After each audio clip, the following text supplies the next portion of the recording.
예수 그리스도 안에서 영생을 주시고 또 믿는 자에게는 하나님의 은혜로 궁극적 구원 주시고, 하나님의 은혜는 우리가 거절할 수 없는 은혜가 아니라 거절할 수 있는 은혜가 아니라 거절할 수 없는 은혜를 주셔서 우리에게 영생 주시고 하나님의 자녀가 되게 하시고 천국 주시고 이 땅에서 하나님의 나라를 누리게 하시고 감사하면서 살게 하시고 또 우리가 신학에서 공부하는데 하나님 은혜 주어서 하나님의 말씀의 진리가 내 속에서 성령으로 잘 깨달아지게 하시고 성경대로 깨달아지게 하시고 성경대로 믿어지게 하시고 성경대로 사라지도록 도와주옵소서. 이제 한 학기도 얼마 남지 않았는데 또 열심히 하고 잘해서 좋은 결과를 남길 수 있도록 역사해 주옵소서. 예수님 이름으로 기도하옵나이다. 여러분들에게 이제 그 2학기 그 시험 예제를 이렇게 내줬습니다. 그 예제를 보시면 뭐 해라고 나왔어요. 그거 보시고 그 다음에 빨간 책 있잖아요. 제가 쓴 책 빨간 책 그 바른복음 거기 206페이지에서 360페이지가 되는 그 성령에 대한 부분들이 쭉 있어요. 그 성령, 첫째는 성령 충만한 게, 두 번째는 구원에 이르는 성령, 세 번째로는 그 에베소서에 나타난 성령의 역사들, 이런 것들이 쭉 있는데, 저 설교 원고입니다. 주일날 교회에서 했던 설교 원고예요. 그러니까 그것을 그냥 쭉 훑어보면 돼요. 어렵지 않아요. 설교했던 원고입니다. 이거 전부 다 설교 원고예요. 그것이 교회에서 제가 가르쳤던 성도들에게 가르쳤던 그러한 설교 원고입니다. 그리고 이제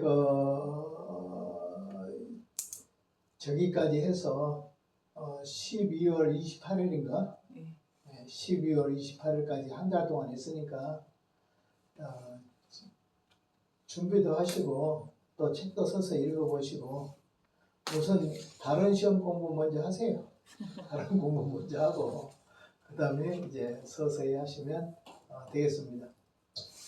오늘부터는 이제 2시간밖에 없기 때문에 어떻게 하면 여러분들에게 짧은 시간에 효과적으로 말씀을 전할까 생각하다가 오늘 4강, 5강, 6강을 오늘 하루에 다 해야 되겠다 이렇게 생각을 하고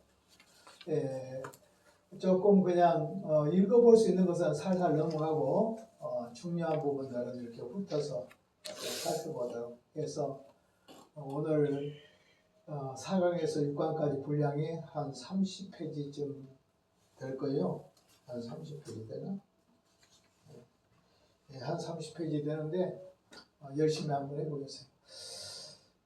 오늘 저는 열심히 하려고 또 강의도 막 듣고 계속 왔는데 강의 있다 보니까 어딘지를 놓쳐버렸어. 그래가지고 근데 현대 아파트까지 가버렸는가? 현대요? 네. 그래가지고 이제 그래가지고 택시 타고 들어왔어요. 그러셨어요. 네, 제가 이제 오늘 한번 쫙 살펴보면 오늘 제 4강 3장 제사 2방전도 안 하셨는데 2방전도 전까지 하셨어요. 2강은 했을 건데 2방전도 안 하셨어요. 3강 안 했다고?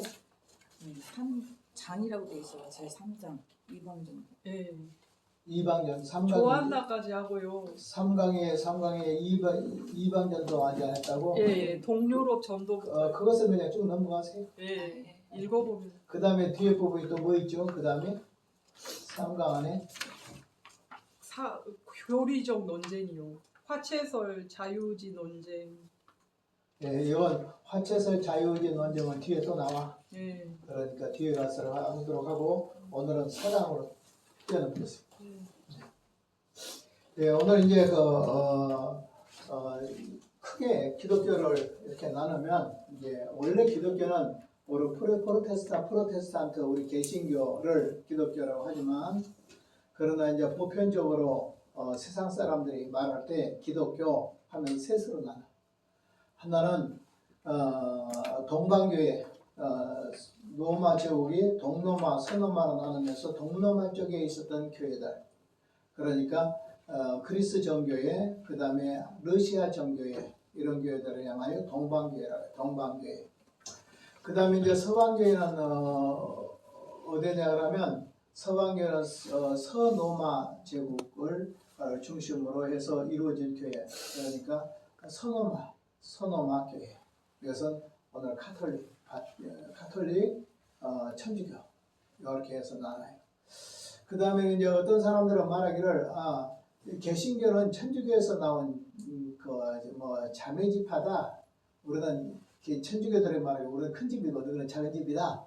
그렇게 해가지고 개신교, 천주교 안에다가 개신교를 포함시켜 보려고 해서 교회를 어떤 사람들은 동방교회, 서방교회 두 개다 이렇게도 하지만, 그러나 우리가 잘 알아야 될 것은 침례교 쪽의 사람들은 이런 말을 해요. 자기들만 오직 사도들의 전통을 쭉 이어봐서 해나온 사람들이지, 나머지는 루터 칼빈에서 종교계에서 만들어서 생긴 것이 바로 개신교지, 자기들은 그걸 구별시키려고 해요. 근데 그렇지 않아요. 그건 잘못된 거예요. 왜냐하면 사도들의 신앙 고백은 교부시대부터 쭉 갈라져. 교부시대 이단적인 기제를 가진 잘못된 교부들도 이렇게 나눠지고, 참 전통을 흐르는 교부들이 쭉 나눠져. 그러면서 중세시대에 돌아와. 중세 1000년 동안 어둡고 타락한 죄악사가 이루어져요. 그 밑에 지하수처럼 흘러내려가는 개신교, 성경적인 신약교회적인 전통을 맥을 이어가는 그 흐름이 있어요. 그 흐름이 다시 말해서 종교개혁을 통하여 폭발을 해가지고 땅속에 있는 화산이 폭발하듯이 폭발을 해가지고 개신교가 이렇게 나왔는데, 어느 정도 되냐면 천주교의 한 절반 정도. 칼빈과 루터에 의해서 종교가 일어나서 결국 개신교가 나왔는데, 얼마나 많이 천주교로부터 이탈했냐 그러면 한 절반 정도가 천주교로부터 이탈해버렸어요. 그러니까 서방교회로부터 이탈해버렸어요. 그래서 어떤 사람은 서방교회에 부속된 개신교 이렇게 하지만 그게 아니다. 크게 나누면 이제 세상 역사가들이 보는 거예요. 서방교회, 동방교회, 개신교, 프로테스탄트, 개신교회 이렇게 셋으로 구별합니다. 그러나 참된 기독교는 우리 개신교예요. 그리고 서방교회도 알고 이단이에요. 동방교회도 역시 이단입니다. 자, 그러면 오늘 여기에서 동서교회의 분리원이 왜 동방교회와 서방교회 두 개가 갈라있을까? 이 동방교회가 천주교하고 왜 동방교회가 갈라졌을까 하는 거예요. 그것은 오늘 우리는 첫째는 원인이니까 멀은 자예요. 그러니까 뭐라고 말하냐면 멀리 생각해 보면 이런 뜻이 돼요. 근인은 가까울 것이니까 가까이서 생각해 보면 이런 뜻이 되겠죠. 그 다음에 이제 세 번째는 직접적인 원인은 무엇인가? 그래서 제일 먼저 먼 데서 조금 더 가까이에서 오늘 동방교회와 서방교회가 어떻게 갈라졌는가 하는 것을 잠시 보고자 합니다. 시간이 없기 때문에 오늘은 좀 나가고자 하겠어요. 자, 정치적인 원인입니다. 로마 제국이 원래 한 개인데 두 개로 나눠집니다. 그것은 전쟁에서 나눠진 것이 아니라 데오도시우스 황제가 죽고 난 뒤에 그 큰아들은 오늘 동방 지역에 동로마, 그 다음에 작은 아들은 서노마. 이래서 데오도시우스 황제가 죽고 난 뒤에 두 아들에게 로마 제국을 나누어서 줬다. 그래서 동방은 장자, 서방은 차자. 이렇게 해서 동방 서방으로 나눠진 것이 역시 그 지역에 또 이제 교회가 그렇게 또 나눠져 버렸다 하는 거예요. 그러니까 동방교회와 동로마와 서방로마가 날라진 뒤에 나중에 교회도 동로마 교회와 서방로마 교회로 갈라졌다. 이렇게. 그 다음에 문화적인 여의 서로 로마 제국이지만 언어가 틀려요. 나라가 광활하다 보니까. 동방 쪽은 어디냐 그러면 그리스 쪽입니다. 이쪽에는 헬라어를 썼어요. 그리고 사변적이라는 것은 철학적인 요소와 정신적인 요소, 그 다음에 교리적인 논쟁을 하죠. 왜 그럴까요? 여기는 그리스는 뭐에 발달해서 철학이 발달했죠. 아리스토텔레스나 그 다음에 또 말하는 플라톤이나 또 소크라테스나 이런 철학들이 발달하다 보니까 동방 쪽 사람들은 논리적이에요. 그리고 학문적이에요. 그리고 이 사람들은 굉장히 형이상학적이에요. 그런데 서방 사람들은 어떤 사람들이냐 하면 그 거대한 나라를 집권하는 사람이죠. 그리고 또 통치적이죠. 또 많은 군사를 가지고 있죠. 그러다 보니까 동로마 쪽의 사람들은 서방 동로마는 헬라어를 썼고 사변적이고 교리적이다. 서방 로마는 라틴어를 쓰다. 라틴어라는 것은 로마 말이에요. 로마 말, 라틴어. 이 사람들은 실제적이고 윤리적이에요. 그러니까 하나는 현실적이다. 어디가? 서방 로마는 현실적이다. 동방 로마는 이상적이다. 이렇게 생각하면 되겠어요. 인종이 서로 틀려요. 동방은 슬라브인 그리고 서아시아 사람들이고 그 다음에 서방은 고트족, 게르만족. 고트족이라는 것은 유럽에 있는 그쪽이죠. 그 다음에 게르만족이라는 독일 쪽에 있는 그 족속들. 이런 족속들이 서방 로마를 침략해서 서방 로마를 완전히 몰락시켜버렸어요. 그러므로 이 사람들의 인종이 서로 틀리다. 동방 로마는 슬라브인, 그 다음에 서아시아인 그래요. 저도 우리 그 러시아 사람들을 보면 러시아 사람들이 보통 서양 사람들처럼 돼 있잖아요. 그 사람 슬라브족들 뭐 이런 족들이거든요. 영국 쪽에는 앵글러 색슨족 이런 족들이거든요. 보면 키 큰 여자들은 얼마나 큰지 우리 한 집사님은 1m 80쯤 되죠. 이래. 그래서 이렇게 보여. 사람들도 뭐 얼마나 등치가 뭐 이래.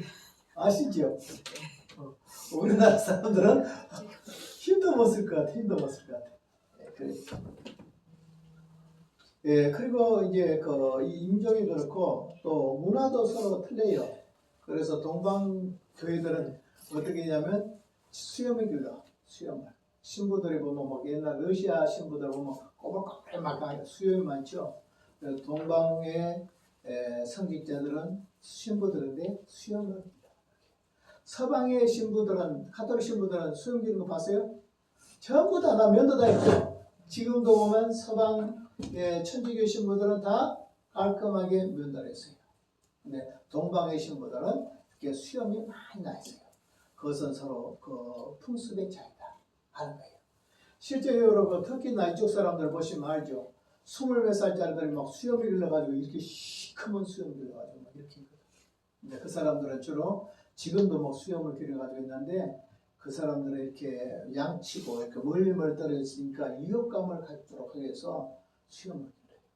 근데 지금은 그것이 그냥 풍습이 돼서 많이 길렀는데 지금 해교도들은 우리 그쪽에 와서 보면 그리스도인들이나 그냥 보통 일반 사람들은 수염을 깎아. 지금도 그쪽 사람들. 그런데 해교도들은 지금도 보면 막 21살, 22살짜리들 막 수염을 이렇게 길러가지고. 그래서 이런 그 문화의 차이도 있다. 동방 로마는 신부들이 수염을 기른다. 서방 로마는 수염을 깎는다. 이런 차이도 있다.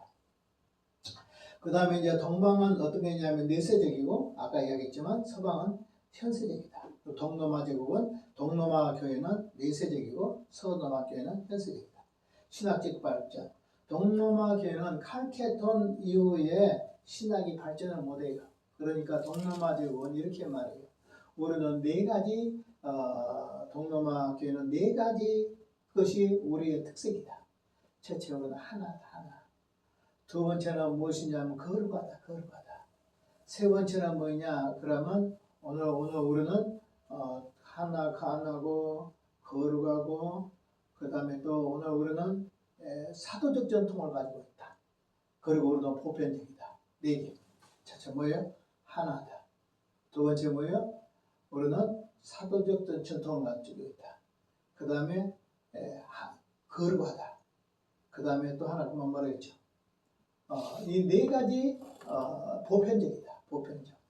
하나, 사도적 전통, 거룩하다, 보편적이다.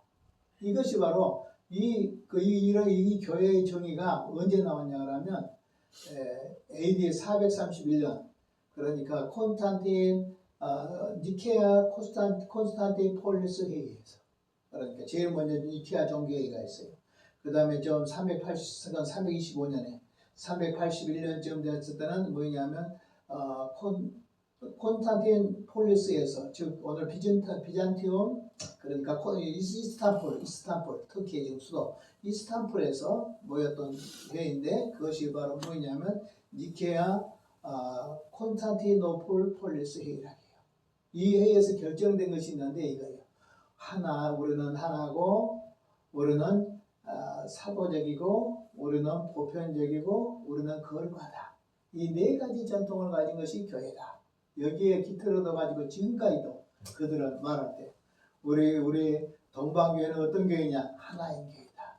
그리고 보편적인 교회다. 거룩한 교회다. 우리는 사도의 전통을 이은 교회다. 이렇게 가지고 있습니다. 그래서 신학이 후기에서는 별로 발전을 못했어요. 동방 쪽에서는 계속 회의들을 해요.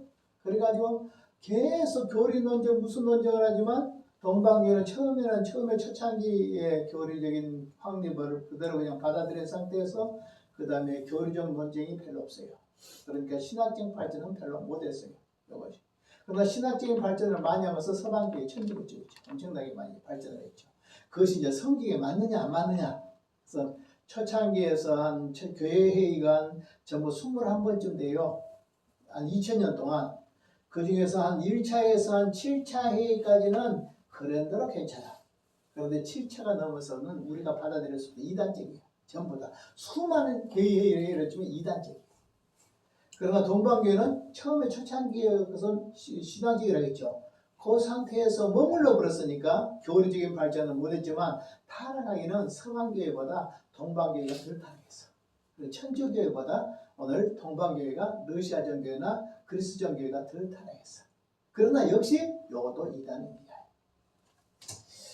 자, 그러면 이제 근시안적으로 보겠습니다. 정치적으로는 동방교회는 동방교회는 동로마 제국의 황제의 보호 아래 있어요.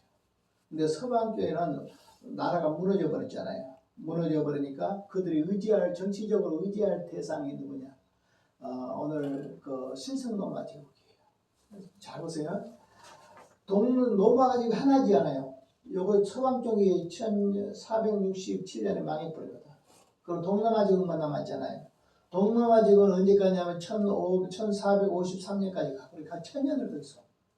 로마 제국이. 서방 로마는 무너졌어. 근데 동로마 제국은 어디냐면 동방교회에 속하기 때문에 황제의 보호를 받아.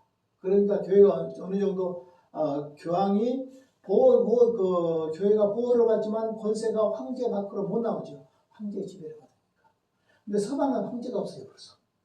황제가 없어져 버리니까 누가 황제예요? 교황이 황제 노릇하고 다 해버려. 교황이 세속 권세까지 다 지배해버려. 왜 그러냐 그러면 게르만 족속이나 다른 족속이 침략을 해서 정복을 했는데 나라는 정복을 했지만 그들을 이끌어 나가지를 못해. 왜냐하면 게르만 족속은 야만이냐. 그리고 문화나 문명을 이해를 못해. 이 사람들은 이 로마 사람들은 지성인이고 학문이 발달하고 이런 사람들인데 말 타고 다니는 싸운 사람들이 못하잖아요. 그러니까 누구에게 와야 되겠어요? 교황한테 와.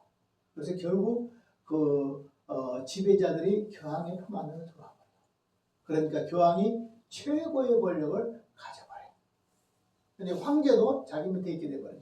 이런 권력을 가지고 있다가 보니까 결국 이제 이것은 정치적인 권력이 아니라 교회가 지배하는 데 한계가 있어. 그럼 자기들은 뭐냐? 세상에 자기를 보호해줄 권력을 만들어야 되잖아요. 그 권력을 어디냐면 프랑크라, 지금 현재 프랑스, 독일 이쪽에 있는 유럽에 있는 나라들, 이 나라를 가서 그 나라 프랑크 왕을 이태리 왕과 합해가지고 레오 3세 때 황제를 만들어. 그래가지고 유럽 쪽에 하나의 황국을 만들어. 그게 무슨 나라냐 그러면 신성 로마 제국이라. 로마 관계없어. 오늘 천주교에서 서방 로마 쪽에서 하나의 제국을 만들었어. 그리고 그 제국의 힘을 여기서 빌려서 나라를 다스려 나가. 이런 행태가 됐다. 그러니까 동방교회는 뭐냐? 동방교회는 동로마 제국의 황제의 지배 아래. 서방 천주교는 뭐냐? 신성 로마 제국의 지배 아래서 이렇게 권력 구조를 가지고 살았다. 서로 단다 하는 거예요. 교회 특징입니다. 동방교회는 교회 중심, 황제 중심, 사색적이고 철학적입니다. 서방교회는 제도 중심, 교황 중심, 법적인 겁니다. 필로케 논쟁, 이건 이제 잘 들으세요. 성령의 출처에 관한 거예요. 성령의 출처에 관한데 니케아 정교회의 때 성령의 출처는 뭐냐면 이렇게 됐어요. 제가 이제 저는 설명할 때 좀 잘못한 것 같는데 성령이 성부로부터 나왔다. 제가 그렇게 했죠. 그렇게 했죠. 근데 성부로부터 나왔어요. 그런데 성령은 하나님께서 성부로부터 나왔는데 성자로 통하여 나온다. 그러니까 성부로부터 나왔는데 성자로 통해서 우리에게 오신다. 라고 하는 거예요. 그러니까 성부에게서 왔어. 그러나 누구로 통하여? 성자로 통해서 온다. 이것이 동방교회의 성령론입니다. 서방교회는 아니에요. 성부와 성자로부터 나온다. 성부와 성자 이 두이가 딱 해서 성부와 성자로부터 나와. 동방교회는 성부로부터 나와. 근데 누구로 통하여? 성자로 통해서 나온다. 잘 들어보세요. 다시 정리합니다. 서방교회는 뭐예요? 성부와 성자로부터 나와. 동방교회는 뭐예요? 성부로부터 나오는데 누구로 통하여? 성자로 통하여 나온다. 라고 하니까 오늘 성령이 성부와 성자로 통해서 나온다. 서방교회 천주교. 성령이 성부로부터 나오는데 성자로 통해서 나온다. 이것이 동방교회이다. 그래서 서로 이것은 성령의 출처 문제로 엄청나게 싸웠다 하는 거예요. 그래서 이제 갈라진 큰 이유 중에서 이것도 하나 이제 들어갑니다. 이 큰 이유 중에 하나. 그 다음에 이제 성상 문제 때문에 또 갈라졌어요. 성상 문제는 동방교회는 그 당시에 대부분 보면 천사 숭배 안에 아주 마리아 상 앞에 절하지 않아. 그 다음에 뭐 예수상 없어. 그 다음에 성물 숭배하지 않아. 이런 것들을 배격했어. 왜? 회교도들이 보니까 아무것도 우상이 없거든. 우리는 너무나 우상이 많거든. 그래서 싹 우상을 다 끌어내버려 다 없애버렸다. 잘한 거 있죠. 상당한 오랜 기간 동안 동방교회는 우상이나 성상이 없었어. 그런 데서는 지금도 보면 어떤 면에서 천주교보다 낫다고 하는 점은 그런 점. 서방교회는 뭐냐? 성상을 숭배했어요. 제도화했어요. 형상화했어요. 처음에는 어떠냐면 처음에는 아예 만들지 말아라 이렇게 하다가 처음에는 이제 조금 좀 만드는데 높이 만들어라. 높이. 왜냐하면 입 맞추지 못하도록 사람들이 각각 자리에 만들어 놓으면 입 맞추고 절하고 그러니까 입 맞추지 못하고 그러지 못하도록 높이 만들어라. 두 번째는 뭐냐? 그 밑에다가 촛불을 켜라. 촛불을 켜는 정도는 괜찮다. 그 다음에 이제 세 번째는 뭐냐? 절해야 된다. 그리고 그 앞에서 기도해야 된다. 그러면 하나님의 영적인 어떤 힘이 나타난다. 이런 것이 바로 성상숭배의 문제가 된 것이에요. 그런데 서방에는 성상숭배가 이런 것이 팽배한데 동방에는 배기입니다. 독신 문제예요. 이것도 이제 우리가 아셔야 되는데 천주교자들은 마리아나 수녀들이나 신부들이 독신하죠. 모두 독신 생활하죠. 원래 독신이 아니에요. 원래는 결혼해서 살았어요. 결혼해서 살았는데 나중에 이제 4세기가 넘어서 점점 독신 생활을 해야 된다 이런 사람들이 생겼어요. 그러다가 이제 또 이제 나중에 교회가 로마의 권력을 가지고 교회가 부가 생기고 돈이 생기고 땅을 차지하고 이러다 보니까 부를 누군가 나눠줘야 되잖아요. 그러다 보니까 어떻게 했냐면 몰래 처벌되기 시작했어. 그래서 첩제도가 있어가지고 교황까지 첩이 있어가지고 이렇게 했어요. 이러다가 이제 종교 중세 때 들어서 이제 뒤에 나오는데 인노센트 3세나 이런 사람들이 과격하게 이제 독신자로 돌아가야 된다. 이런 일이 있고 지금은 천주교는 대부분 독신자들이에요. 근데 실제적으로 다 독신자냐? 그건 아니에요. 천주교도요. 미국 같은 데 어떤 지에 가면 한 300교회 정도가 신부들이 결혼해서 그러니까 우리가 생각한 것처럼 다들 그렇게 하잖아요. 원래 천주교의 초창기에는 독신제도로 있지만 강하게 규정하지는 않았어요. 그러나 나중에는 독신제도가 점점 강화돼서 오늘날 이렇게 됐다. 그런데 동방교회는 어떻게 했냐? 동방교회는 결혼을 해. 아예. 그래서 고위성직자는 모르지만은 하위성직자들은 다 결혼한다. 그러니까 서로 틀리다. 자, 뭐 들리다고요? 그들은 수염을 깎는 데는 천주교, 서방교회, 수염을 기르는 데는 동방교회, 신부들이 수염을 기르는 데는 동방교회, 수염을 깎는 교회는 서방교회, 천주교. 그 다음에 또 뭐라 했죠? 결혼을 한 사람들은 동방교회 신부들, 서방교회 신부들, 천주교는 결혼 안 하잖아요. 결혼 안 해. 이런 것도 있어요. 또 성찬식을 할 때도 있죠. 성찬식을 할 때도 서방교회는 어떻게 했냐면 천주교회는 떡만 줘. 포도주를 안 줘. 그 평신도들한테 안 줘. 근데 자기들끼리는 그 신부들이나 수녀들끼리는 또 성찬할 때는 다 먹어. 그럼 동방교회는 어떻게 했냐? 떡에다가 포도주를 찍어가지고 줘. 그러니까 오늘 어떤 면에서 성찬의 잔과 떡을 같이 나눈다라는 의미에서는 동방교회가 더 우리보다 서방교회 천주교보다 성경적이다. 이렇게 할 수가 있어요. 자, 그 다음에 이제 2페이지로 넘어가겠습니다.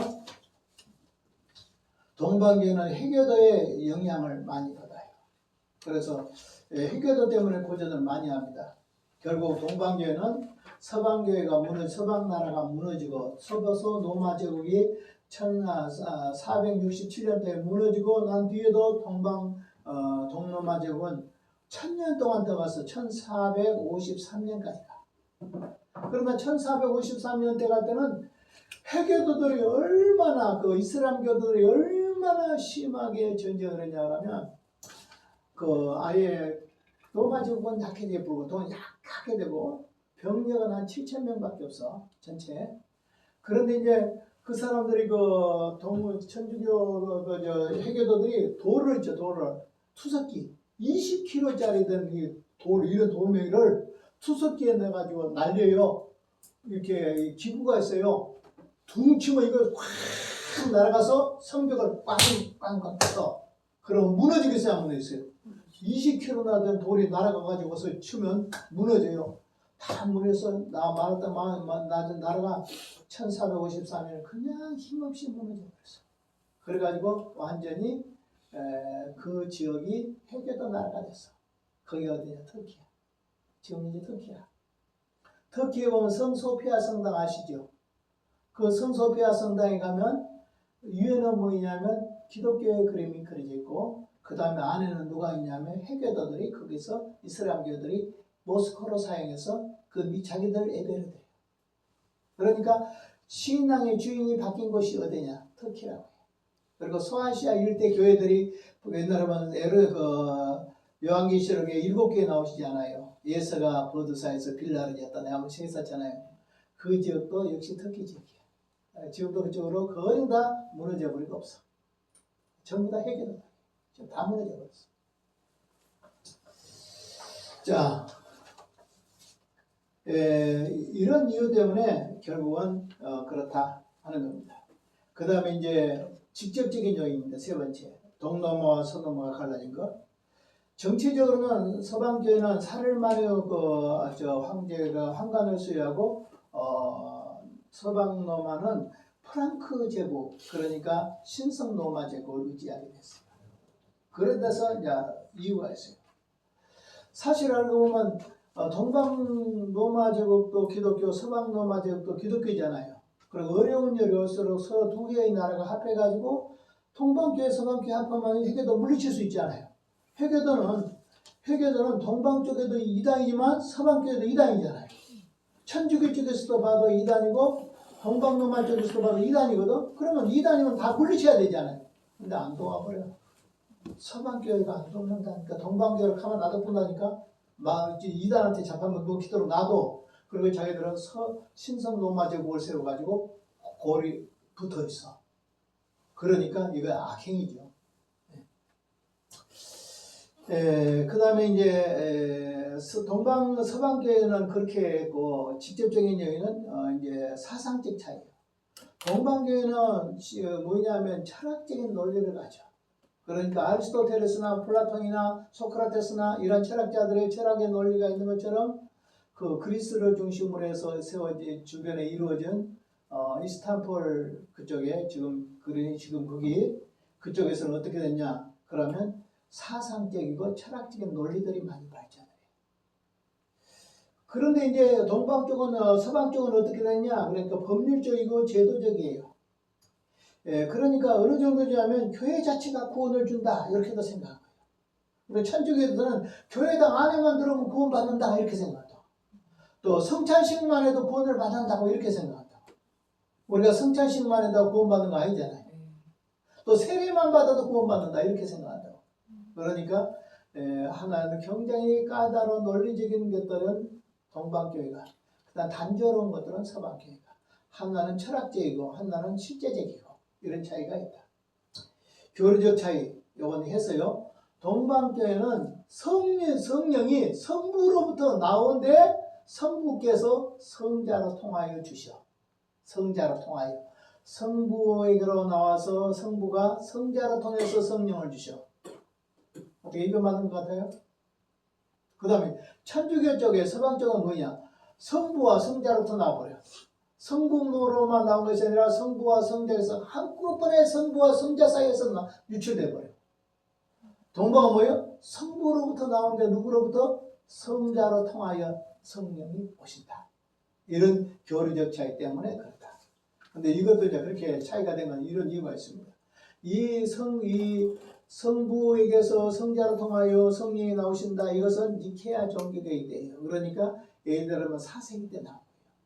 근데 이 사람들이 이걸 지켜야 되잖아요. 교회가 그렇게 믿기로 했으니까. 근데 동방 교회와 서방 교회가 이렇게 나라가 나뉘면서 이제 서로 이렇게 한 나라 이스탄불하는 노마 이렇게 나눠 있으면서 노마 쪽에 서방 노마 쪽에서는 동방 교회와 의논이 없이 자기들끼리 만들어 버렸어 교회를. 그건 잘못이잖아요. 이쪽 아직 안 갈라졌어요. 1054년에 갈라졌어. 교회가 하나란 말이에요. 그러면 동방 쪽에는 보통 교구가 세 교구란 말이에요. 이스탄불, 콘스탄티노플, 안디옥, 그 다음에 알렉산드리아까지가 다 기독교예요. 5대 교구 중에 3개의 교구가 동방교회예요. 서방교회라는 것은 로마와 그 다음에 예루살렘 2교구란 말이에요. 그런데 이제 이 두 교구와 3교구가 나눠져 있는 상태에서 이 서방교회는 자기의 그 주변에 바로 로마의 이쪽에 반도 있죠. 보면 어디냐면 지금 프랑스에서 옆에 보면 스페인, 그 다음에 포르투갈, 이베리아 반도라고 합니까? 그 반도에 지금 누가 있냐 그러면 아리우스주의자들이 거기에 살아. 그 사람들은 뭐냐면 예수님의 신성을 부인해. 즉 예수님은 하나님이 아니라 하나님처럼 보인다. 유사원죄. 그런데 그러다 보니까 이쪽의 사람들이 그 이단의 영향을 완전히 더 강화시켜서 예수를 강화시켜야 되잖아요. 신성을 강화시켜야 돼. 예수는 하나님이다. 이것 갖고 안 돼. 얼마나 강화시켜? 성부 하나님이 성령을 보내주듯이 성자 예수님과 성부 예수님은 성령을 보내신 분이다. 이걸 강조해서 예수님의 신성을 끌어올리려고 저 옆에 있는 이단들을 경계하면서 나온 것이 요거란 말이에요.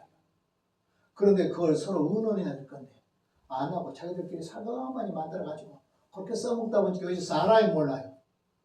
한참 지나고 나니까 이것들이 우리하고 의논도 없이 교리를 바꿔버렸어. 그러니까 그때부터 감정이 막 격해버렸죠. 그래서 그런 이유가 성령의 유출 문제인데 필로오케 논쟁이라고 한다. 이런. 그 다음에 또 뭐냐면 성상숭배. 서방교회는 성상숭배하고 동방교회는 성상숭배 반대하고 그 결과 1054년 꼭 아세요? 언제라고요? 1054년에 동방교회와 서방교회가 분열이 됐다. 7월 16일 날 로마 교황 레오 9세가 그 사자를 성소피아 성당에, 그러니까 동로마 제국의 그 본체의 건물에 거기에 그때가 아마 성례를 행하고 있었을 거예요. 딱 말 타고 들어와가지고 그 칙서하죠. 두루마리 교황 칙서이죠. 두루마리 서류 말아지고 딱 던지면서 너 이단이야. 너희들은 이단이다 하고 정죄하고 말 타고 도망갔어. 그러니까 그걸 동방교회에서 가만히 있겠어요? 너희들도 이단이다 갈라진다 해가지고 노마지 그게 던져버렸어. 그래서 둘 다 그때부터 갈라져가지고 합해하지 못하고 있다가 언제 합했다겠죠? 합해 지금도 합한 거 아니에요. 1962년에서 65년 사이에 교황 바오로 2세 때 제2 로마 바티칸 공회에서 서로 화해를 했어. 그 이전까지 약 천년이 다 될 때까지 서로 앙숙으로 살았어요. 예, 그 다음에 이제 그 뒤에 이제 조금씩 또 이런 것도 있었어요. 그러나 이제 같은 점은 이렇게 똑같아. 천연옥 다 있어요. 연옥. 그러니까 동방교도 이단이라는 것은 천주교가 연옥이 있듯이 동방교도 연옥이 있어요. 서방교회가 화채설 있죠. 화채설, 예수님의 화채설, 성례가 예수님이 진짜 살이 예수님의 피가 예수님이 진짜 피가 되고 떡이 예수님이 진짜 살이 된다. 화채된다. 화채. 이것은 동로만이나 성도만 다 있어. 그 다음에 칠성례 있죠. 칠성례. 이것도 동방이나 서방이나 다 있어. 그렇기 때문에 어떤 면에서 큰 틀에서는 동방이나 서방이나 다 이단이에요. 그러나 어느 것이 더 이단일까라고 할 때는 그래도 서방교회보다 동방교회가 좀 낫다라고 하지만 역시 지금은 똑같이 성상숭배 다 해. 자. 그리고 이제 정교회는 이제 동로마교회와 서로마교회가 분리하기 전에 서방교회와 동방교회를 서로 이제 비정통교회라고 자기들이 우월하다고 생각했고, 콘스탄티노플 대주교, 그러니까 동방교회 대주교가 최고의 자기들이 진짜 교황이다 이런 예를 주장하고, 15세기에 이제 콘스탄티노플이 점령당한 후에는 러시아 정교회가 이제 그 정교회의 맥을 주장이에요. 그래서 지금 정교회 중에서 가장 큰 건 뭐예요? 러시아 정교회. 예, 칠성례 다 그들은 똑같아요. 에베시에 헬라 정교회, 즉 동방교회에서는 교회 안에서 악기를 사용하지 않고 또 성상 숭배를 금지했다. 이렇게 나와 있습니다.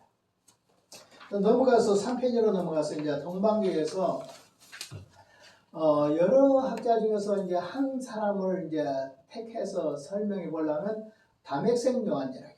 오늘 여기 보니까 다마커스 요한 이렇게 써있죠. 근데 이 사람이 얼마나 대단한 사람이냐 그러면 예수님의 제자들부터 시작해서 6세기까지 신앙의 선조들을 향해서 교부들을 하게 해요. 교부들은 서방 쪽의 교부, 즉 천주교 쪽의 교부들은 6세기까지 교부를 하게 해요. 그런데 동방 쪽에는 몇 세기까지냐면 8세기까지 교부를 하게 해요. 근데 이 8세기까지 교부에서 마지막 교부가 누구냐 그러면 동방에서 요한 다맥세기요. 다메쿠스 요한 다맥세 이렇게 해요.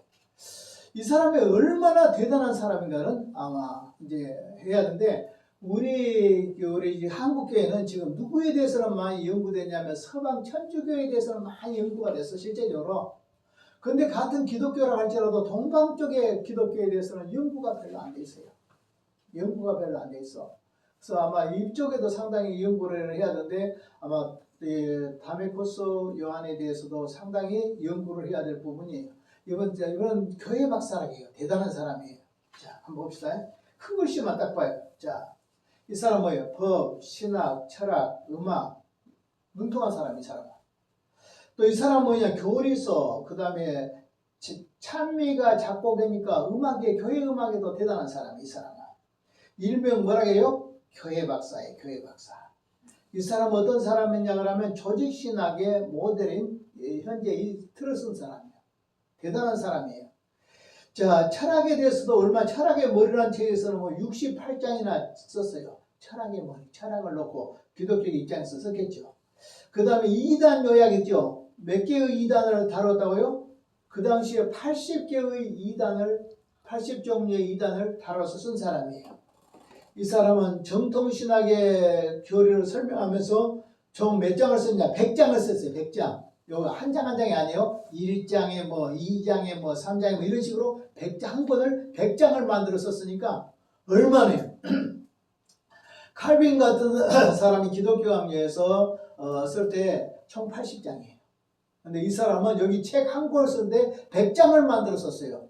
이건 보통에서 이렇게 쓸 수가 없어요. 대단한 사람이에요. 그 다음에 이 사람은 몇 가지의 책을 썼냐? 그러니까 150권의 책을 썼다.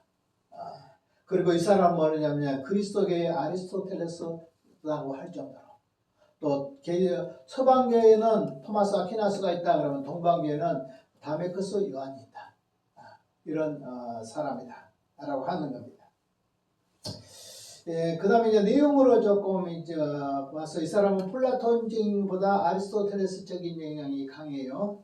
다메섹 요한은.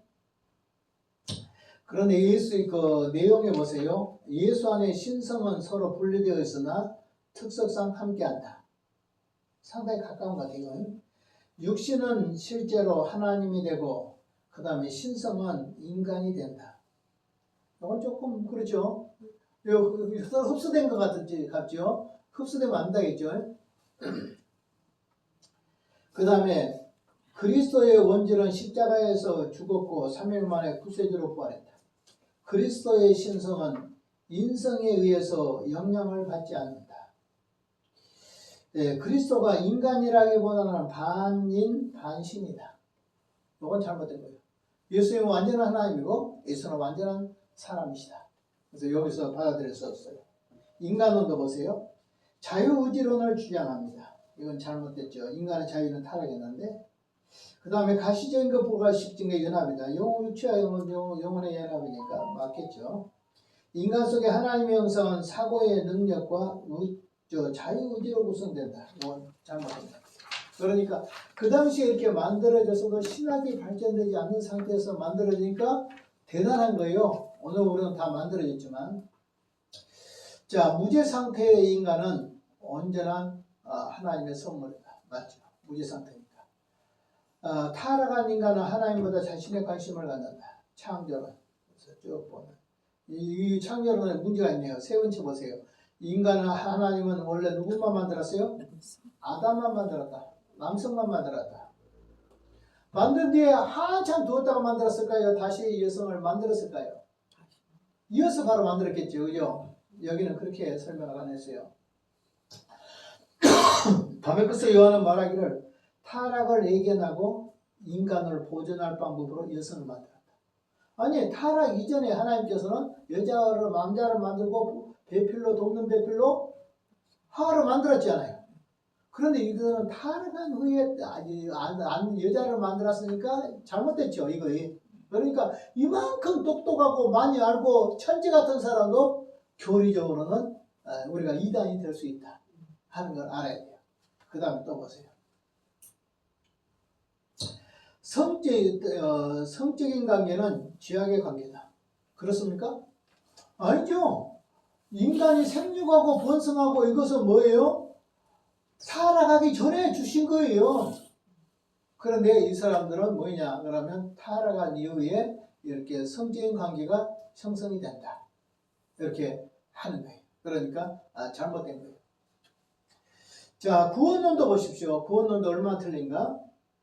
구원의 결정적인 요소는 인간의 자유의지다. 맞아요? 아니요. 우리 의지로 구원받는 거 아니지. 예수를 믿음으로. 두 번째, 인간의 자유, 구원을 위한 선물인 인간의 책임을 과도하게 설명했다.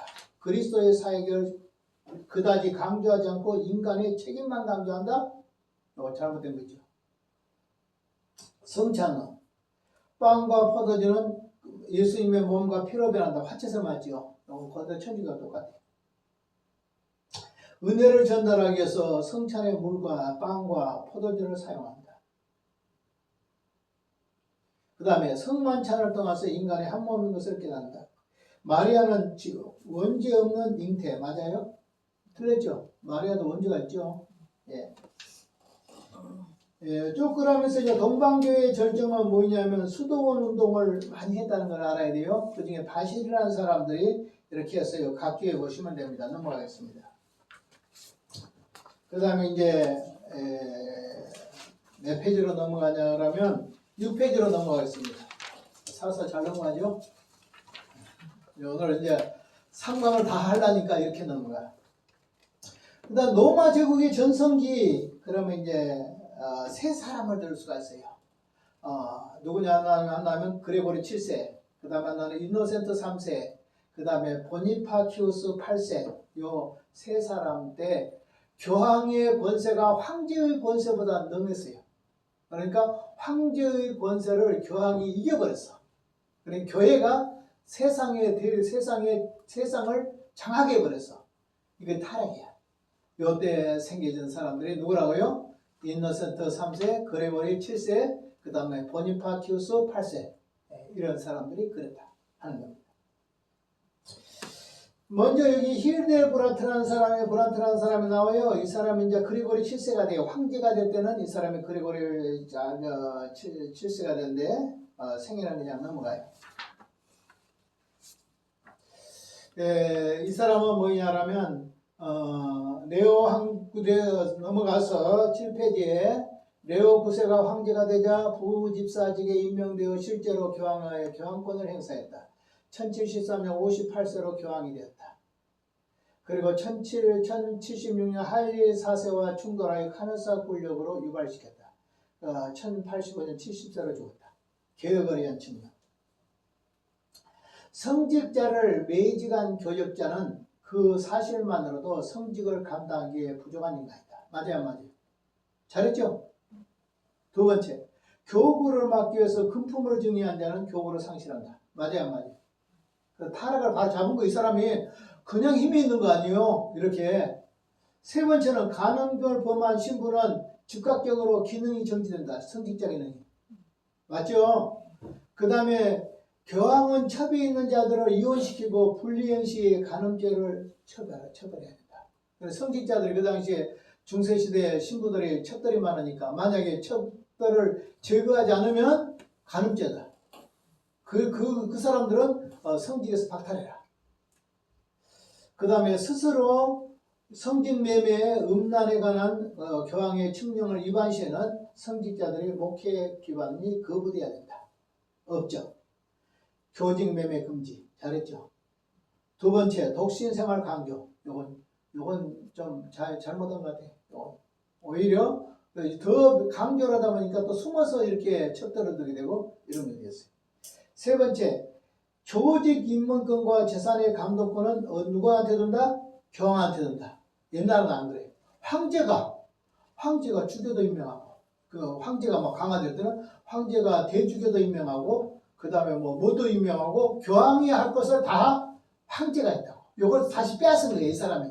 자, 그래서 감독이나 모든 것은 누가 주장한다? 황제가 주장한 것이 아니라 교황이 주장한다. 잘했잖아요. 교회의 권위를 찾은 건 잘한 거예요. 그 다음에 이제 이분이 이제 좀 잘못한 것들을 쭉 한번 보겠습니다. 한번 쭉 한번 보겠어요. 글씨 있죠. 4번. 교황이 황제까지도 임명할 수 있다. 되나요? 너무 이제 올라가 버렸어. 이 사람인데, 이 황제를 잡아야 되겠구나. 이놈의 황제가 교회를 괴롭히니까 결국 교회가 황제를 잡아야 되겠다. 잡았어. 어느 정도? 황제도 교황이 임명한다. 그러면 교황이 위에요? 황제가 위에요? 교황이 얘기하잖아요. 여기 더 한번 봅시다. 작은 글. 옆에 글씨다. 읽어봐요. 시작. 교황의 권세는 신이 주신 바 전반적인 주권을 강조하고 이 권세는 세상의 권세를 가진 자도 복종해야 될 의무가 있다. 세상 권세도 교황 권세 복종해라. 로마 교회는 신이 세운 교회이며 교황만이 세계의 통치권을 가지고 있는다. 교황의 세계 통치권 아니잖아요. 그 다음에 시작. 황제는 자신의 땅에 주권을 가지고 있다고 주장하므로 자신이 유일한 권위자로 주장하나 교황은 땅을 주신 땅이 하나님의 땅이기 때문에 주권이 교황에게다. 황제가 이러는 거예요. 왕이. 이 땅에 다 주인은 이 땅의 최고의 통치자는 황제다. 그러니까 이 사람 뭐라고 하냐. 땅을 주장하신 자가 땅을 주신 자가 하나님이지 아니냐. 그러면 땅속에 살고 있는 저 황제도 오늘 교황 안에 있다. 이런 논리를 만들었어. 대단한 사람. 자, 그 다음 넘어가요. 오늘 그리고리 7세는 나중에는 원래는 힐데브란트라는 사람인데 이 사람이 교황이 된 데는 무슨 교황이 됐어요? 그리고리 7세가 됐고 이렇게 오늘 또 교황의 권위를 하늘의 치솟을만큼 끌어놓은 사람이다. 두 번째. 독일의 하일리 4세와 교황 그레고리 7세와의 충돌입니다. 그리고 카누사의 굴력, 카누사의 굴력이라면 세계사에 보면 나옵니다. 자, 보겠습니다. 하일리의 4세는 오늘 누구냐? 신성 로마 제국의 황제입니다. 예. 그런데 교황하고 서로 싸웁니다. 신성 하일리의 4세의 교황을 반대했어요. 이유, 독일의 재산이 반 이상이 교회 거예요, 교회 거. 그러니까 권세가 어디 갔어요? 왕이 생각하니까 독일 땅에 땅덩어리의 절반이 다 교회 거란 말이야. 천주교 거야. 그러니까 지배권이 누가 있어? 교황이, 그 다음에 천주교 신부들이, 주교들이 다 독일의 땅을 다 차지하고 있어. 그럼 왕이 힘이 있어 없어? 왕이 껍데기야, 껍데기. 그러므로 말미암아 오늘 여기에서 교황을 향하여 도전장을 낸 사람이 바로 누구냐? 그러면 하일리 4세란 사람이다. 한 사람이. 자, 그래서 이태리에 있는 그 교황의 반대파들과도 원래 결탁해가지고 1076년 보름스 종교에서 교황을 폐위시키고, 이 사람이 이제 회의를 열어가지고 교회 회의를 해서 교회 교황을 누가 폐위시킨다? 황제가 교황을 폐위시켰어. 이건 돼요, 안 돼요? 안 돼요. 서로 교회와 국가는 서로 나누어서 서로 상호 보존 관계지 지배 복종 관계가 아니잖아요. 그리고리 7세는 교황이 황제를 지배했어. 그런데 힐데르브르트는 그게 아니야. 황제가 교회를 지배한다. 교황을 지배한다 그러니까 반역이지. 그리고리 7세에 도전장을 낸 사람이 오늘 여기에 하일리 4세죠.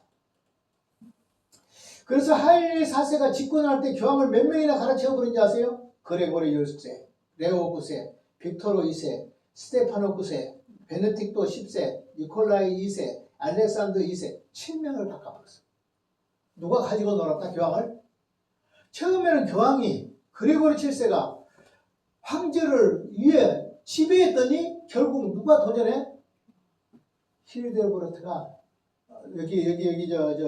하일리 4세가 교황을 7명이나 갈아치우면서 황제에게 도전장을 냈다. 자, 여러분. 목사가 아무리 정치를 잘한다 칩시다. 저 국회를 다스려 나가는 더불어민주당이나 국민의힘을 이길 수가 있을까요? 못 이깁니다.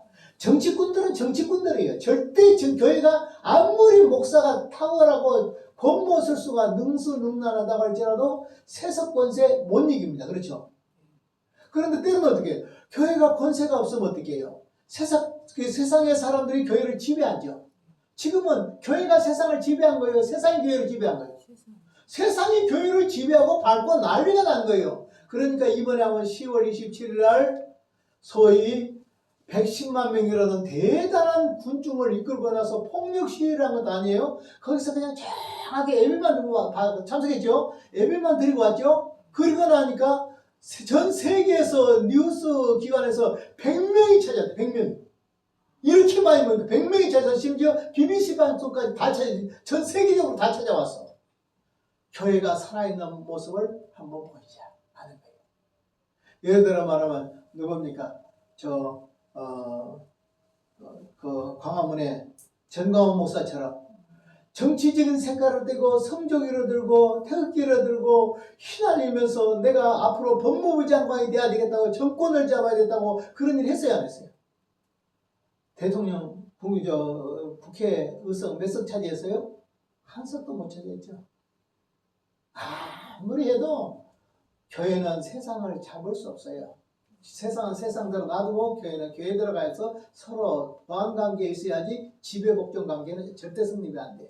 그리고리 철새가 그렇게 장악을 했지만 다 나중에 어떻게 다 누가 들어받아 버려요? 여기 보니까 하일리가 다 들고 일어나 버려요.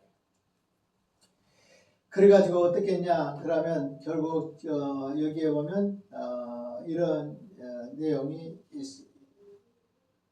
있어요. 예. 8페이지로 넘어가요. 하일리의 그러니까 이제 하일리가 이제 반발을 하죠.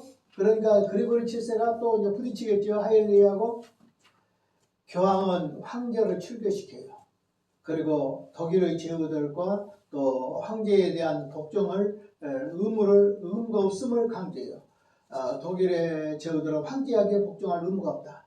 국민들은 국왕의 명령을 받을 의무가 없다. 이건 뭐냐? 교황이 오늘 하일리 권세를 약화시키려고 이 짓을 하는 거예요.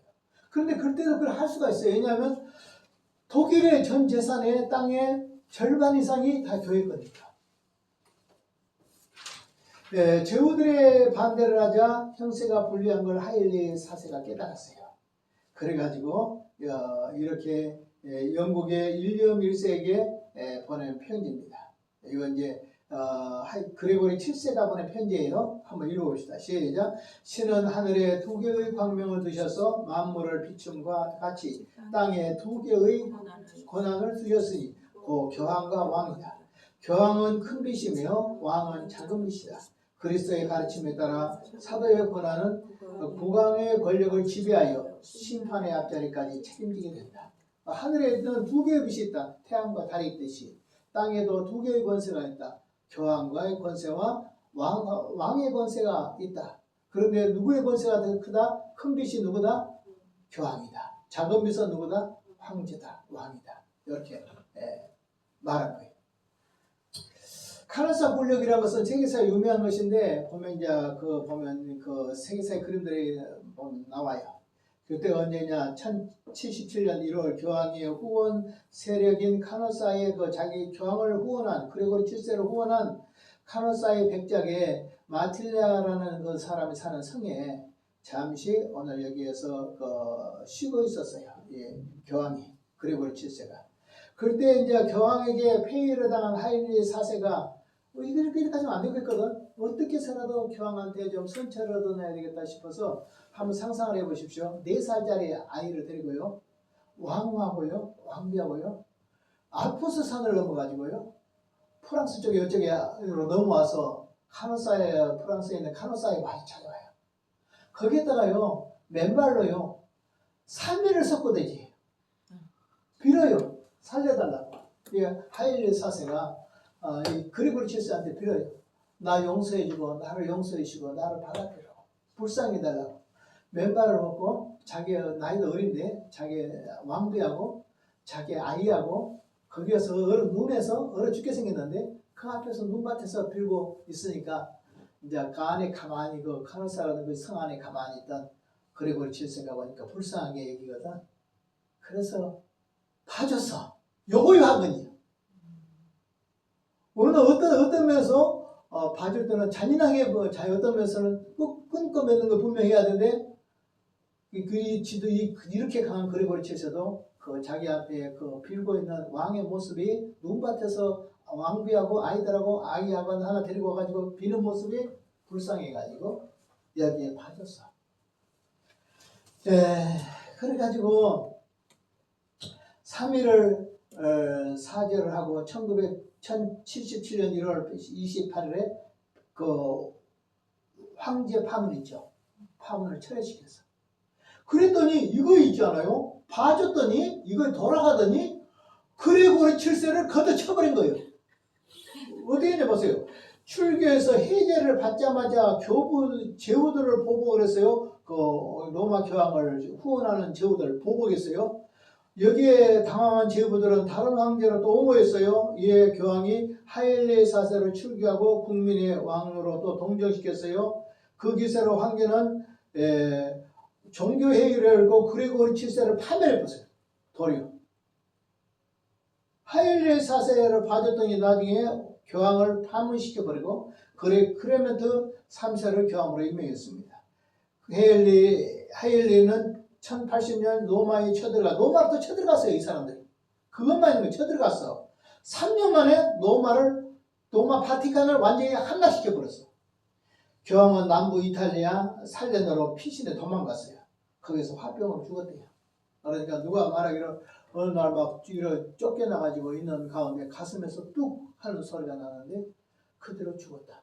그러니까 스트레스가 막 한번 상상을 해봅시오. 그 대단한 그레고리 7세가 막 그냥 천하를 짓고 황제를 잘랐다 뺐다 이런 사람이 황제를 살려주기도 한 사람이 그 사람한테 당해가지고 쫓겨나서 그 다음에 교황청을 뺏기고 또 도망가서 어디가 숨어서 있는 사이 쫓겨가서 그 피신에 있을 때 스트레스가 쌓이겠어요? 안 쌓이겠어요? 쌓이죠. 그러니까 얼마 안 가서 결국은 이 사람은 충격으로 죽어버렸다. 이렇게 이야기를 합니다. 그래서 화병으로 객사했다. 그런데 황제는 오늘 국민의 군대로 노마를 침입하여 3년간 전쟁을 치르는 노마를 점령하고 3년간 전쟁을 치러서 노마를 점령했어요. 로마 시민의 13명의 추기경과 교황에게 고개를 돌리고 교황은 산 엔젤로 산에 도망을 했으나 추격이 이어짐으로 1년간 유랑생활하다가 실레노에서 그러니까 오늘 그리고리 7세는 1년 동안 피신을 해서 도망다니다가 죽었다. 교황은 1085년 8월 여기 이렇게 썼어요. 자기가 죽는 무렵에도 내가 의를 삼아하며 악을 미워한 거로 이곳에 정비가서 죽는다. 이렇게 자기가 유언 비슷하게 이렇게 남기고 죽었다 그래요. 오늘 여기서 평가 그리고리 7세 평가 교황권과 황제권의 대표적인 싸움을 했고 교황권의 절정을 이루었어요. 그런데도 불구하고 교황권이 강화는 됐지만 결국 어떻게 했냐면 황제에 쫓겨서 결국 도망가서 객사의 죽음을 당했다. 그러니까 교회가 정치에 맞붙이면 되겠어요, 안 되겠어요? 목사들이나 이런 사람들이 세상 권세에 맞붙이면 안 돼요. 이거면 그것 때문에 죽어. 오늘 그리고리 7세도 잘 나가다 결국은 못 이겼잖아. 그 다음에 봐요. 캐논법, 이것은 그리고리 7세가 만들어준 법입니다. 여기에서 보면 주요 내용을 먼저 보겠어요. 내용 9페이지 교황과 감독. 교황은 신의 대리자이고 감독은 교황의 대리자다. 이렇게 말하고 로마 교회는 하나님에 의해서 설립됐다. 오직 로마 교황만이 보편적이라고 부를 수 있다. 오직 그만이 황제의 표지를 사용할 수 있다. 황제라는 칭호는 누구만 쓴다? 교황만 쓸 수 있다. 그에게 황제를 폐할 수 있는 권한이 있다 없다? 있다. 이 법이 만든 게 뭐냐? 캐논법이에요. 중세시대 캐논법. 그리고리 7세가 만든 거. 교황이 세상의 황제를 폐할 수 있는 권한을 갖는다. 이거예요. 그러면서 뭐라고 말해? 그 자신은 누구도 재판할 수 있다 없다? 그리고리 7세를 재판할 사람은 아무도 없어. 나는 황제 위에 존재한 사람이기 때문에 나는 왕이나 황제에게 나는 재판받지 않는다. 그 다음에 교회헌법입니다. 범죄인 추방 및 재산 몰수, 출교, 그 다음에 재산 관리, 또 그 다음에 교직자의 생활, 독신 생활 이렇게 쭉 나와 있습니다. 그 다음에 쭉 넘어가서 통일주교도 넘어가고 클레인턴법 10페이지로 넘어가서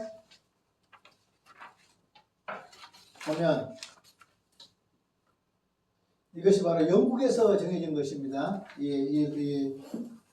그 클레런던 법은 캔터버리 대주교 토마스 비키트가 영국의 국왕과 사이에서 서로 권력 투쟁입니다. 이제 아까 그 하일리 4세하고 그 다음에 그리고리 7세하고 부딪혀가지고 결국 그리고리 7세에서가 누구에 의해서 죽음당해요? 하일리 4세에 의해서 죽음을 당한 것이 어디에서 이루어졌다? 독일에서. 그러니까 신성 로마 지역에서 이루어졌다. 이렇게 한다면 영국에서는 누구냐? 천주교로 대표하는 토마스 키피드하고 영국 국왕 헨리 2세하고 사이에서 벌어지는 운동이에요.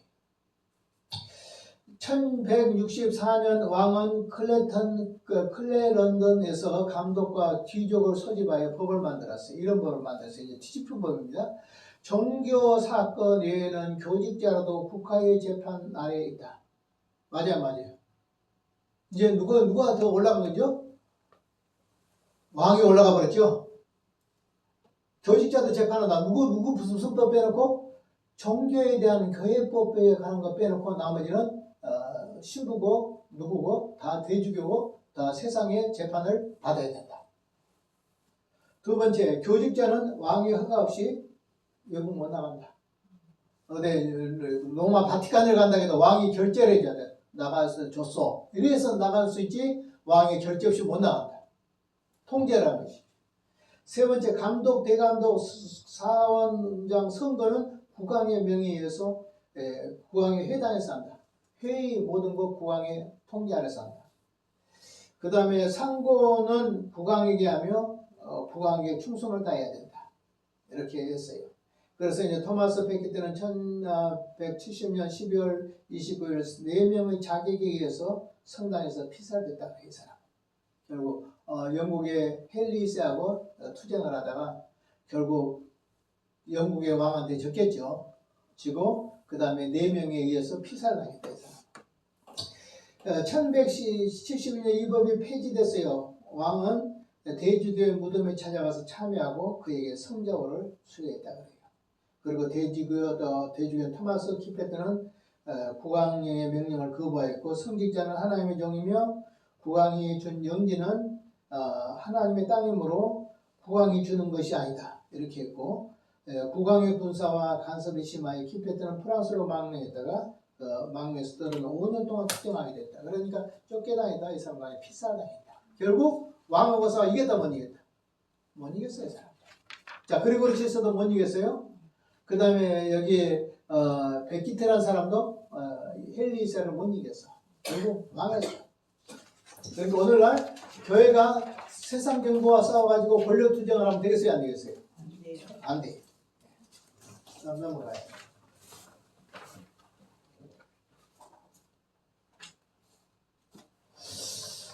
자, 이제 인노센트 3세입니다. 5강으로 넘어가서 1페이지에 인노센트 3세. 이 사람도 역시 교황권으로 세서권을 정복한 사람 중에 한 사람입니다. 한번 살펴보겠습니다. 인노센트 3세. 사상, 교황은 하나님과 그리스도의 대리자요 왕인 까닭에 왕을 심판할 수 있다. 맞아요? 교황의 말입니다. 하나님과 그리스도의 대리자이기 때문에 왕을 심판할 수 있어요? 없죠. 근데 자기가 심판할 수 있다 그러니까 세상 권세를 장하겠다는 뜻이죠. 두 번째, 교황은 하나님보다 낮으나 사람보다 오르다. 그러면 교황은 왕은 사람이에요, 사람 아니에요? 사람이죠. 그러니까 자기는 사람 위에 있죠. 그럼 뭐 정복할 수 있다. 이 말이에요. 그 다음에 베드로에게 주신 교회의 통치권을 교황이 받았다. 교황은 태양이요, 황제는 뭐이다? 달이다. 그러니까 어떻게 해요? 역시 이 사람도 대단한 사람이죠. 근데 이 사람도 죽겠어요, 안 죽겠어요? 또 몰락합니다. 결국 세상과 싸워봤자 몰락한다는 것이 역사의 그 흐름입니다. 자, 정책입니다. 프랑스에서 필립 2세가 처와 자기 아내와 결혼하고 재혼하려고 할 때 그 결혼을 누가 인정하지 않았냐? 여기에 인노산트 3세 교황이 이혼을 하겠어요? 이혼을 하라겠어요? 이혼 안 하죠. 그러니까 뭐라고 말하냐면 자기의 본처와 결합해라. 여러분 바람 나가지고 다른 여자하고 지금 눈이 멀었는데 본처하고 결합을 하겠어요? 그러니까 이제 투쟁관계가 늘어진 거예요. 그런 일이 많아요. 영국의 헨리 4세하고 또 교황하고도 서로 싸워서 갈라질 때도 그렇게 했어요.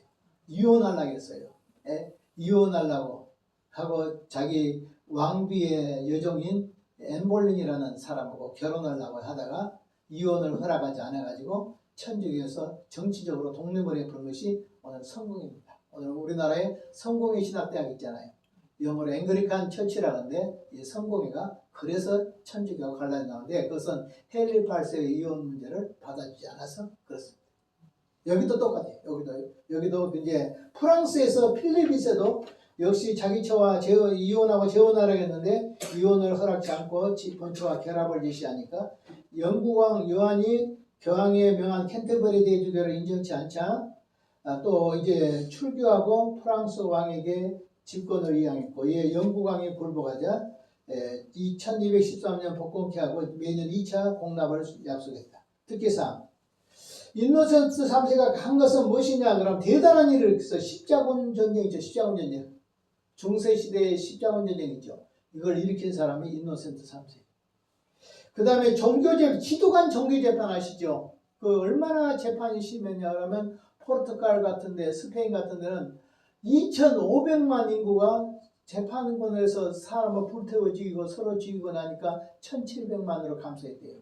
그러면 국민의 얼마나 많은 사람들이 종교재판에 불로 태워서 화형을 당해 죽었는가.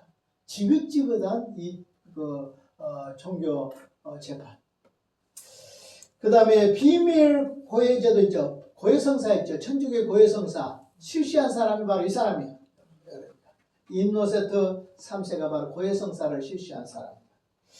그 다음에 영국 왕을 굴복시켜서 쇠퇴한 교황권으로 다시 절정에 이르게 됐다. 그 다음에 제4차 라테란 회의를 개최했다. 이렇게 했어요. 자, 한번 잠깐 보겠습니다. 십자군 전쟁을 일으켰다.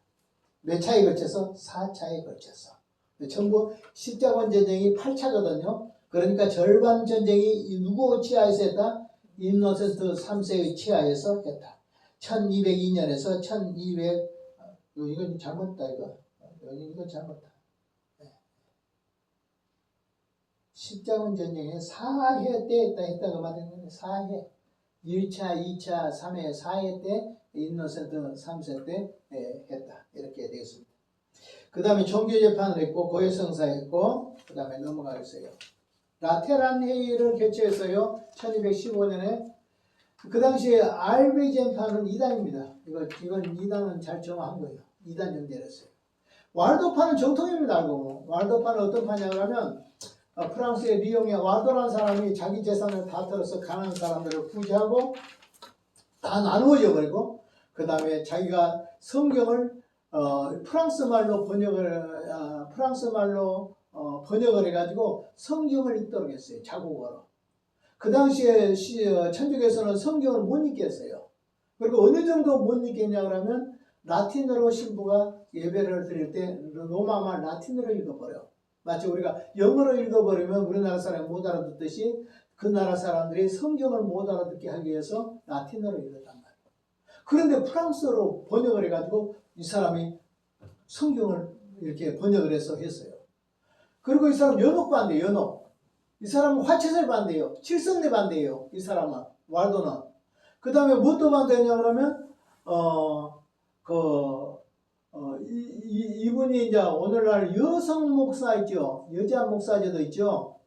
그것을 이분이 최초로 아마 역사 가운데서 한 사람이에요. 왜냐하면 여자들에게 안수를 줘서 교직자로 세우는 일을 했어요. 이 사람. 그런데 이분들은 이제 어떻게 하냐면 가난하니까 바늘 장사 이런 것들을 했는데 유럽에 돌아다니면서 맨발로 다녔다 그래. 얼마나 가난하니까. 그래 둘씩 짝지어가지고 우리 예수님이 둘씩 전도 있잖아요. 둘씩 짝지어가지고 돌아다니면서 전도를 했는데 박해를 받으면서 전도를 했는데 나중에는 점점 퍼지니까 천주교에서 이것을 십자군 전쟁 때 있죠. 그때 사람들을 쫙 학살을 했는데 어떤 데는 두 줄로 잡아다가 쫙 세워놓고 자, 너 성례가 2성례야 7성례야? 그러면 2성례는 세례와 성찬 우리 개신교잖아요. 이 사람들은 7성례는 천주교잖아요. 예, 저는 7성례입니다 하면 살려줘. 2성례라면 칼을 창으로 찍어버리거든요. 그래서 찢어버려.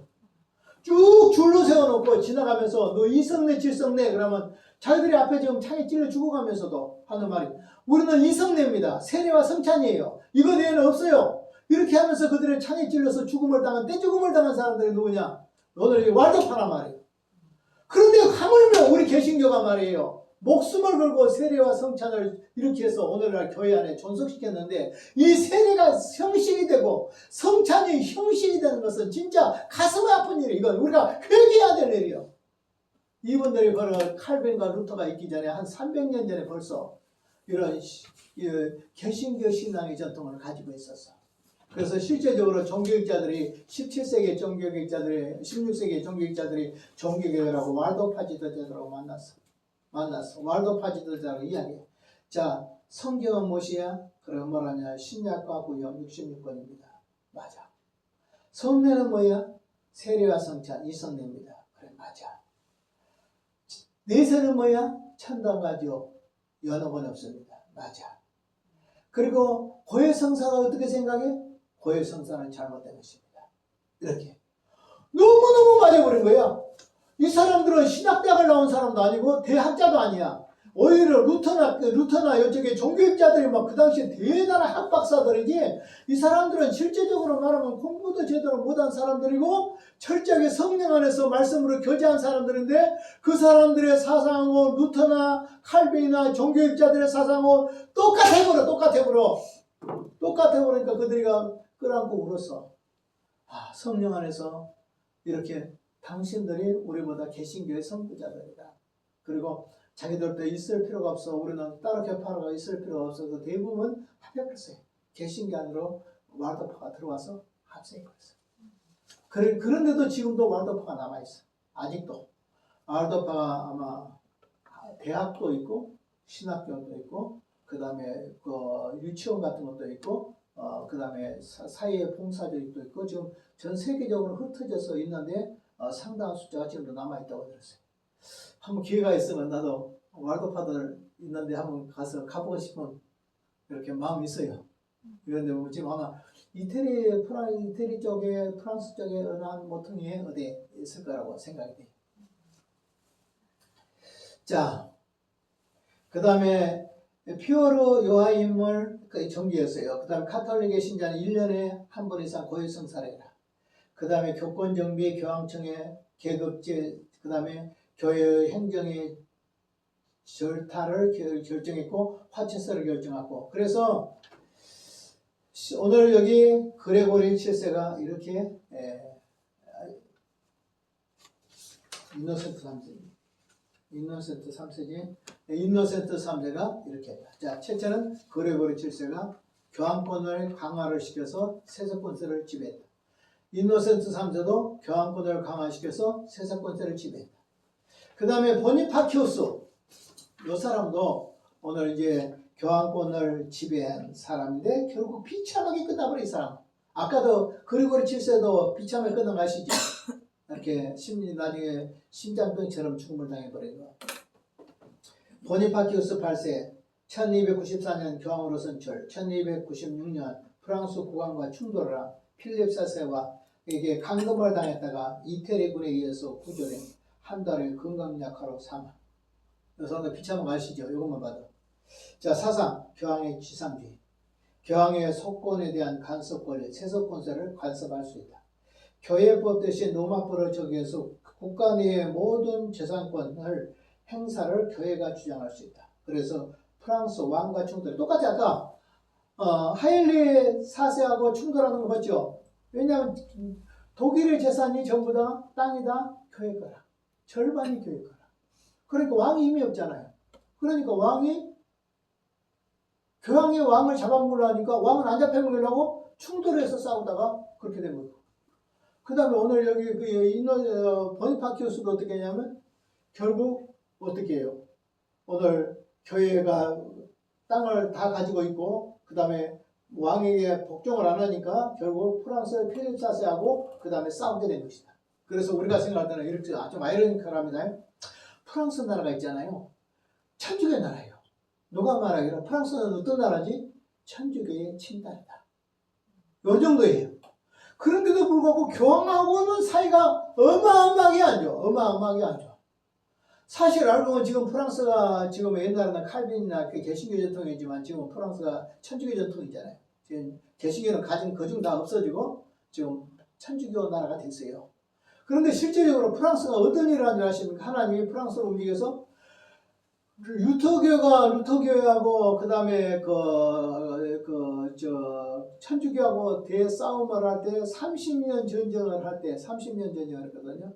1568년에서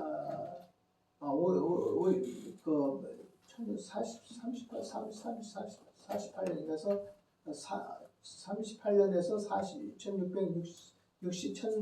1568년까지인가 해서 그 조약이 맺을 때까지 싸웠는데 맨 마지막에 개신교가 질 수밖에 없었어요. 그럴 때 누가 도왔냐? 프랑스가 있잖아요. 프랑스가 개신교로 도와버려요. 그래가지고 어땠냐면 지금 그 당시에 스페인이나 이쪽에 독일의 이쪽에 천주교의 신성 로마 제국과 싸워서 기독교가 이겼어요. 그래가지고 나온 것이 뭐예요? 루터가 종교겠다고 거의 되는 거 아니에요. 토착화 시킬 때는 무려 전쟁을 해서 수없이 싸우다가 막판 전쟁에서 프랑스하고 나오고 우리는 독일에서 싸웠는데 스웨덴에서 개신교 출신들 왕인들이 스웨덴에서 내려와가지고 독일에서 무려 30년 전이 계속 전쟁해서 30년 전쟁을 해가지고 신앙의 자유를 차린 것이 개신교란 말이에요. 30년 전쟁을 해가지고 신앙의 자유를 차린 것이 개신교란 말이에요. 30년 전쟁을 해가지고 신앙의 자유를 차린 것이 개신교란 말이에요. 30년 전쟁을 해가지고 신앙의 자유를 차린 것이 개신교란 말이에요. 우리는 너무나도 천주하고 갑자기 친해. 천주교에서는 우리를 잡아 죽이려고 30년을 전쟁을 했어. 우리는 천주교로부터 개신교가 나오려고 30년 전쟁을 해서 죽을 수밖에 없는데 이제 끝났어. 우리도 어떤 면에서 역사적으로 끝난 거예요. 그런데 누가 도와? 천주교의 나라 프랑스에서 독일 편에 천주교 편에 손을 안 들고 개신교 편에 손을 들어가지고 개신교가 이기도록 만들어 버렸어. 그래서 어떤 면에서 프랑스가 우리 개신교에 공헌한 점도 대단한 점이 있는 거예요. 이런 점에서.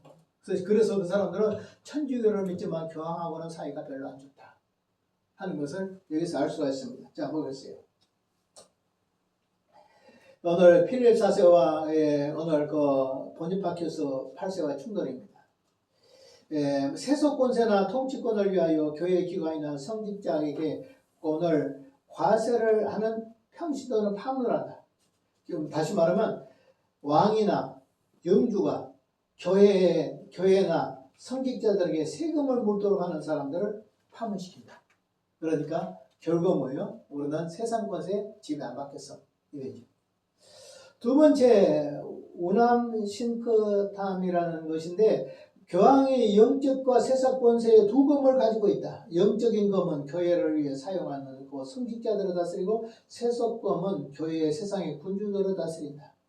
그러므로 교회나 세상이나 다 교황의 심판을 받아야 된다. 교황은 두 권세를 가지고 있다. 세속권 두 개의 칼을 줬다 하나님이. 한 칼은 교회를 다스리고 한 칼은 세상의 나라를 다스리고 교황에게 주었다. 바로 이 사람이 바로 보니파큐스 8세다.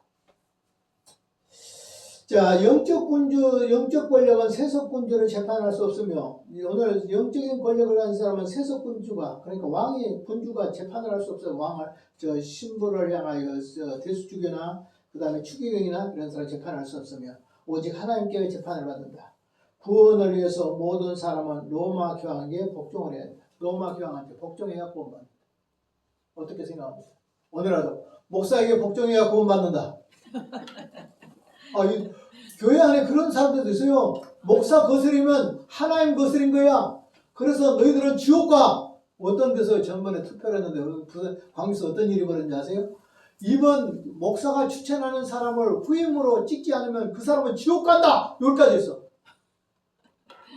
근데 그 중에서 몇 명이 아니냐 그러면 20몇 %가 반대를 했어. 그럼 그 사람들은 다 지옥 가게요?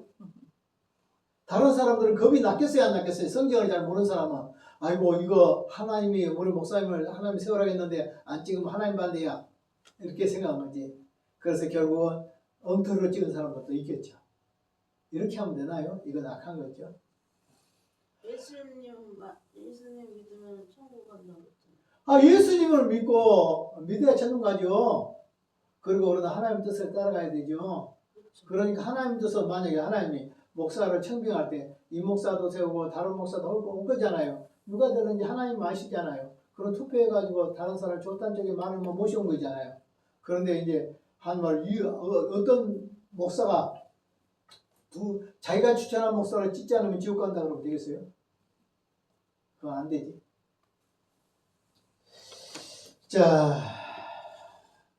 그러나 이제 영향은 결국 뭡니까? 그의 사망으로 교황권이 쇠퇴했다. 결국 이 사람도 끝장나고 있어. 그레고리 8세도 맞짱 뛰다가 나중에는 세속권세한테 잡혀먹었어. 자, 다 보세요. 제일 먼저 누구죠? 그레고리 7세도 그랬죠. 세속권세를 잡았어요, 순간적으로. 근데 나중에 뺏겼죠. 그 다음에 인노센트 3세도 어떻게 해요? 잡았죠. 뺏겼죠. 그 다음에 오늘 보니파큐스도 어떻게 해요? 결국 처참하게 뺏겼어요. 그리고 난 뒤에 뭐냐 하면 이제 일어난 뒤에 이제 국가의 세력이 교회를 장악해버려. 그러니까 교회는 이제 힘을 못 쓰잖아요. 힘을 못 쓰다 보니까 어떻게 돼? 이제 눈을 돌려버려. 세속 권력을 잡는 쪽으로 간 것이 아니라 자기의 부를 축적하는 쪽으로 가버려. 그러다 보니까 어떻게 했냐면 신부들이 처벌돼야 돼. 그리고 자기가 그 당시에 독일의 50%가 교회 땅이라고 했잖아요. 이 어마어마한 재산을 누구한테 물릴 거예요? 자식이 있으면 물려주겠죠. 그런데 그냥 물려주려고 하면 그렇죠. 그러니까 자기 몰래, 교회 몰래 첩들을 많이 뒀어. 그러니까 자식들을 많이 낳아가지고 그 자식들한테 재산을 물려주기도 하고 또 교회 권세도 물려줬어. 아버지가 대주교다 그러면 주교자리 한 자리 아들들한테 주고 나중에 또 그 사람들이 대주교가 되도록 하고 그 사람들이 나중에 교황을 지난번 했잖아. 교황을 만들기도 하고 한 사람이 추기경 5명을 만들기도 하고 한 교황이 3명의 여자하고 살기도 하고 그래가지고 어머니하고 살다가 어머니 죽으니까 큰딸하고 살고 큰딸을 살다가 보니 큰딸이 안 이쁘고 작은딸이 이쁘니까 큰딸은 수도원에 교황을 보내고 작은딸하고 살고 어떤 교황은 줄에 세워져 가지고 줄에 쓴 그 여자와 더불어서 첫날 밤을 그 줄에 세워진 그 신부와 부부관계를 하다가 결국 그 사람 죽어버리니까 그 죽은 여자를 초상치에 주기도 하고 별짓을 다 했어 그 당시. 이 중세의 아메리카가 이제 교권이 있죠. 땅 무너지고 나니까 이 교권은 많이 잘못된 거 있죠. 이거 무너지고 나니까 교회가 다른 방향으로 가버려. 쾌락적으로 가버려. 그리고 부와 이쪽으로 가버려. 그러면서 몰라버려. 이런 것들을 오늘 여기에서 볼 수 있습니다. 오늘 여기까지 하고 한 10분쯤 쉬겠습니다.